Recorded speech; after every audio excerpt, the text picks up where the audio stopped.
સોનાનો સૂરજ ક્યારે ઉગે સાહેબ? સોનાનો સૂરજ કોઈ દિવસ ઉગતો નથી, પણ જે દિવસે આપણા ઘેર મહાન સંતો પધારે ને એ દાળ સમજવાનું સોનાનો સૂરજ ઉગે.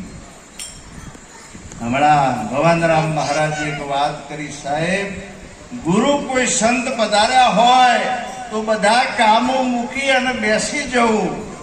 આ તો આપણે એમ કહીએ કે અત્યારે ક્યાંથી આયા? જય ગુરુ મહારાજ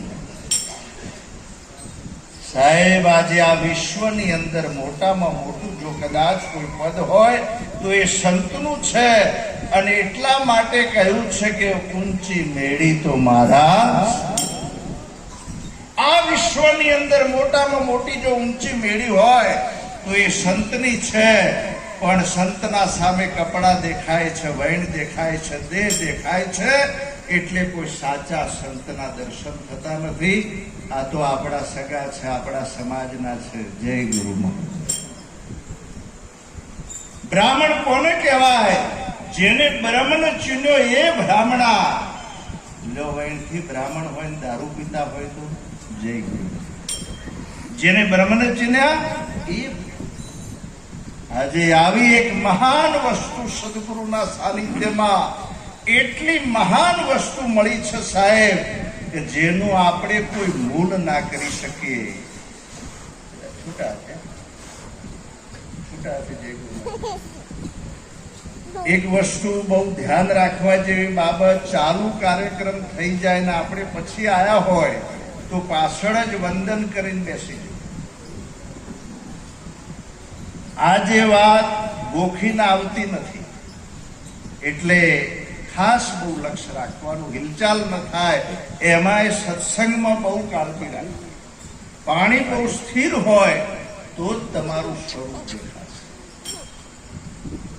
આજે બહારના કાર્યક્રમોમાં તમે સાહેબ એ કાર્યક્રમમાં આવો ને, આમ ટોકણી પડના એટલી આમ એનો અવાજ, એટલી બધી શિસ્ત. અને આપણા કાર્યક્રમોમાં જ્યારે શિસ્ત નથી હોતી ને એટલે કાર્યક્રમની સફળતા મળતી. એટલે એક વાર બહારનો કાર્યક્રમ જોવા જેવો છે. ભલે તો કદાચ એવા સંપ્રદાયો ચાલી રહ્યા છે, ભલે જ્ઞાન ઓછું હોય, પણ એની ડિસિપ્લિન, એની શિસ્ત તમે જુઓ છો.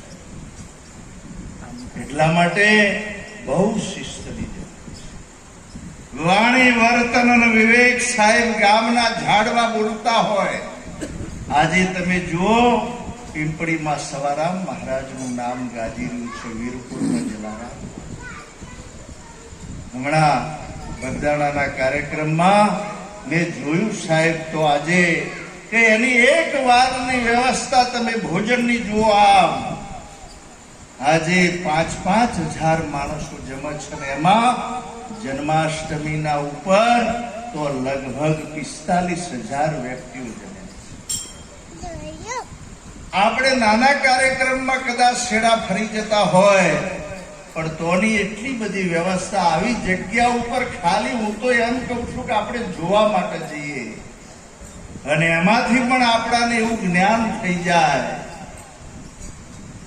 સાસણગીરમાં સિંહની વાત મને તોના જે ફોરેસ્ટ અધિકારીએ વાત કરી. સાહેબ આજે એ સાસણગીરમાં જે સિંહ જે છે ને એ માણસનું કોઈ દાડ ભક્ષણ કરતા જ નથી. કેમ નથી કરતા કે માણસ જે મીઠું ખાય છે ને એટલે એ એટેક કરે છે માણસને, એના બચાવ માટે કરે છે, હુમલો કરે છે એના બચાવ માટે. પણ માણસનું માંસ સિંહ ખાતું નથી કારણ કે માણસ મીઠું ખાય છે. જય ગુરુ મહારાજ. આજે સાહેબ આજે આવી જે ઝીણી બાબતો એવી છે અને આપણા સદગુરુના જ્ઞાનમાં એટલી મહાન વસ્તુ પ્રતિજ્ઞાઓ પણ મૂકેલી છે અને એ પ્રતિજ્ઞાઓનું આપણે ખાસ પાલન કરવાનું. એ પણ જ્યારે સિંહ જેવા વ્યક્તિઓ પણ તમે જુઓ ઘાસ નથી ખાતા અને આપણી 5 પ્રતિજ્ઞાઓ ગુરુ મહારાજે મૂકી છે. દારૂ, ચોરી, જારી, મોશ અને જુગાર. અને આ જે પ્રતિજ્ઞા ઉપર પણ સંતોએ ભાર મૂક્યો છે. સાહેબ ખંડિત મૂર્તિ હોય એનું કોઈ દાળ પૂજન પણ થતું નથી. અમે વેવારિયા રે નિરાત દેશના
શાંતિ. આ કોઈ વાડા કોઈ સંપ્રદાયની વાત નથી. આજે આપણે ઘણી વાર કહીએ છીએ કે આટલું મકાનનું કામ પૂરું થઈ જાય એટલે મારે નિરાત, દીકરીના લગ્ન થઈ જાય એટલે મારે. એક ભાઈએ મને ફોન કર્યો કે મહારાજ હવે મારે નિરાતમાંથી બહાર નીકળી જવું છે. પછી મેં કીધું ઉપાધિ જ છે. નિરાતમાંથી બહાર જાઓ એટલે સાહેબ આ જ્ઞાન નિરાત બાપુએ એટલું મંથન વાળું આપ્યું અને એમાં જે ત્રિપુટી આજે શાસ્ત્રની ત્રિપુટી અને આપણી જે મહાન ત્રિપુટીનો ભેદ જમશેમ જ્યારે ખુલી જાય અને એનો ભેદ જ્યારે આપણા હાથમાં આવી જાય ને સાહેબ, કોઈ પણ વાણીનો તમે સત્સંગ કરી શકો, ખાલી 6 શબ્દો નથી અને એટલી મહાન વસ્તુ કરી. અને એ ત્રિપુટીના ઉપર ખાલી બેસવાનું નથી, નિરાત મહારાજે ફક્ત એક મુદ્દાનો ઈશારો આપ્યો છે. જેમ અહીંથી બોર્ડ ઉપર એરો બતાવેલો હોય કે ભાઈ આપણે ખરોડ કે વિજાપુર જવું છે, એટલે એરા ઉપર બેસાય નહીં, બોર્ડ ઉપર બેસાય નહીં. જય ગુરુ મહારાજ. જે એના પાછળની મહેનત કરે છે, આજે તમે હાલ નીચે બેઠા છો, પાણી કેવું હોય છે? મોરના પેછાનો રંગ સાહેબ કોઈ પેન્ટર ના બનાવી શકે. આવી અગમ અગોચર બાબા આનંદી મહારાજે કહ્યું કે ગણનારો કોઈ દાળ ગણતરીમાં આવ્યો નથી, તે ગણનારો કોણ? લખનારો કોઈ દાળ લખતરમાં આવ્યો નથી, તે લખનારો કોણ? અને એટલી જબરજસ્ત વાત નિરાત મહારાજે નામની કરી. બાપુ સાહેબે જયારે આ નામની વાતને જાણી, સાહેબ એવું નામ જેને જાણ્યું એ તો વેદ 4 ભણ્યો, પણ એનો ભેદ જેને જાણ્યો એ તો ખરો. અને હું તો એમ કહું છું કે નામની વાત જો બરાબર હજુ પકડમાં ના આવી હોય તો હજુ આપણે દોડ રાખીએ. મહાપુરુષને ઘેર બોલાવીને અથવા તો એમના ઘેર જઈને પણ મારી એક આ વિનંતી છે, દરેક કાર્યક્રમમાં તમે પ્રશ્ન પૂછીને કોઈ કચાશ ના રહે. નહીતર જો માણેકબાનો ખરેખર આમ હમણે અડાલજમાં અમે આમ ભાવથી જય ગુરુ મહારાજ કરે, એમનો ચહેરો પણ એટલો ખીલેલો, હસતા મોઢું સતત, અને દેહાંત થઈ ગયું. ખબર ના પડે. આજે શ્વાસ બહાર નીકળ્યા પછી જો અંદર ના જો તો રામ બોલો ભાઈ. સંતો કહે છે કે લાવો લેવામાં વાર ના કરવી, નહીતર આ શરીરનું આયુષ્ય બહુ નક્કી છે. અખંડ નામનું સ્મરણ થાય છે, અખંડ નામનું સ્મરણ થાય છે.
નામનો મહિમા જાણ્યા પછી, સદગુરુનું જ્ઞાન મળ્યા પછી આપણામાં નિર્મળતા આવી જાય, આધીનતા આવી જાય.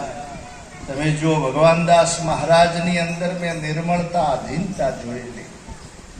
અમારે ધનજીરામ મહારાજ આટલી બધી નિર્મળતા, આધીનતા, સહનશીલતા એ પણ એક સંતનું લક્ષણ છે. સહેજ પણ કોઈ અહમ અભિમાન ના આવે, હું કંઈક જાણું છું એવો ભાવ પણ ના આવે. અને સહેજ પણ એવો અહંકાર આવી જાય કે અમારાથી બીજું કોઈ જાણતું નથી ને, તો સાહેબ હજુ જ્ઞાનમાં પગ મૂક્યો હતો. અમૃત મળ્યું પણ અમર થયો નહીં, પીવાની જુક્તિ ના જાણી, કોતો ઘટમાં ગયું નહીં, કોતો પીવામાં આવ્યું. ઘણી વખતે અહંતાના કારણે ઘણા બધા સંત મેળાવડાઓ પણ બગડી રહ્યા. આજે સહેજ પણ આપણામાં અહંતા ના આવે. આજે રાજા રાવણની પાસે નવગ્રજને ઢોલીએ બોધેલા સોનાની લંકા, 33 કરોડ દેવતાનો વાસ, પણ અહંકારના કારણે આખા કુળનો નાશ. તમે જુઓ, એવું ના સમજવું કે સભામાં બેઠેલા વ્યક્તિઓ અજ્ઞાની છે, એવું નથી હોતું સાહેબ. આજે આપણા કરતા પણ એક ડગલું આગળ એટલા બધા બુદ્ધિશાળી વ્યક્તિઓ બેઠેલા હોય છે.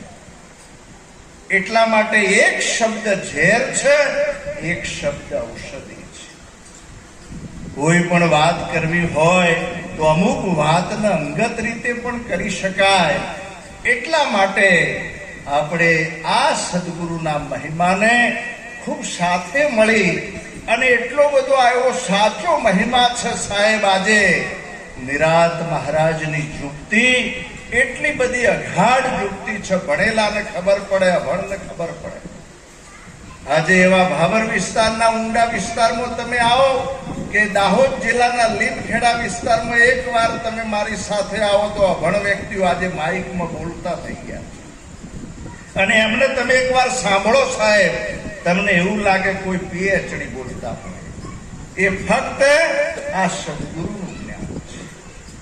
અને જ્યારે આવા કોઈ કાર્યક્રમોમાં આપણે આ મહિમાને એક ઉજાગર કરીએ, કારણ કે મેળાવડો ફક્ત એટલા માટે છે કે નવા વ્યક્તિ આયા હોય અને જિજ્ઞાસા જાગે, અને જેને ગુરુ બોધ લીધો છે અને બરાબર દ્રઢતા આવે. બસ આ માટેના સંત મેળાવડાઓ છે. કોઈ પણ કચાશ હોય તો એ કચાશનું દૂર. આજે ઘણી વખતે કાર્યક્રમોમાં, ચા પાણીના કાર્યક્રમોમાં આખો સમય બગડી જતો હોય. એટલે આજે સુંદર વ્યવસ્થા અમારા ધનજીરામ મહારાજે કરી છે. બહુ સુંદર વ્યવસ્થા છે. સભા પણ સુંદર છે. આપણે એવું સાચું ભાથું ફરી એકવાર આપ સૌને વિનંતી કરું છું કે આખા ઘરને તમે ભક્તિ સભર બનાવો. જે દીકરાઓના લગ્ન થઈ ગયા છે, જેની 18 વર્ષથી ઉપર ઉંમર છે, એ પણ કોઈ સંતની શાન લે અને ગુરુ મહારાજનો ઉપદેશ પોતે લેશે ને, તો એના જીવનમાં કોઈ પણ પ્રકારનો ઓચ નહીં આવે. અને એના ધંધા ક્ષેત્રે, નોકરી ક્ષેત્રે પણ વ્યક્તિ પાછો નહીં પડે.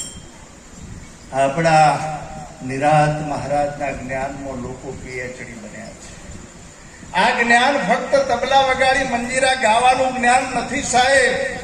એનો એક એક પિયાલો, એક એક અધ્યાય તમે જુઓ ને તો આપણાને દિશા બતાવે છે. એટલી મહાન વસ્તુ. અને અહીંનું મંડ્યાલીનું ભક્ત મંડળમાં બહુ સતત એકતા છે અને એકતા બની રહે. અને હજુ પણ આપણે આ મંડળનો વિશેષ વિકાસ થાય. અહીંયા ગામમાં પણ બધા હરિભક્તો, રામદેવ પીર ભક્ત મંડળ પણ સુંદર ચાલે છે. બધા મંડળો હળી મળીને જે ભજન કરે છે, બધા સંતોના આશીર્વાદ સાથે કાર્યક્રમને આગળ વધારું છું.